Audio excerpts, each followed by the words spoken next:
জয় গুরুদেব, জয় জগৎবন্ধু সুন্দর। আজকে আমি পঞ্চমী এবং ষষ্ঠী কবে এবং কখন শুরু হচ্ছে এবং কখন শেষ হচ্ছে সেই সম্বন্ধে আমি বলবো। তারপরে সপ্তমী, অষ্টমী এবং নবমীর সম্বন্ধে আবার পরে বলবো। পঞ্চমীর কথা বলি। 21শে আশ্বিন বাংলা এবং ইংরেজি 8ই অক্টোবর মঙ্গলবার।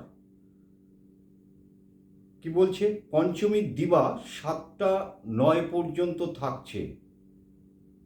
পঞ্চমীর দিন 7টা 9 সকাল পর্যন্ত থাকছে। আর সায়ংকালে অর্থাৎ সন্ধ্যাবেলায় শ্রী শ্রী শারদীয়া দুর্গা দেবীর বোধন ওই দিনকেই হবে। আর ষষ্ঠী পড়ছে 22শে আশ্বিন 9ই অক্টোবর। ষষ্ঠী দিবা 7টা 32 পর্যন্ত থাকছে।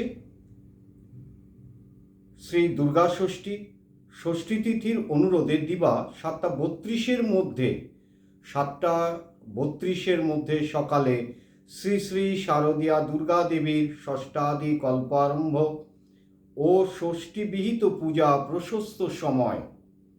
সায়ংকালে দেবীর অর্থাৎ সন্ধ্যাবেলায় দেবীর আমন্ত্রণ ও অধিবাস হবে। এইটা আমি বেনি মাধবশীলের পঞ্জিকা থেকে বললাম।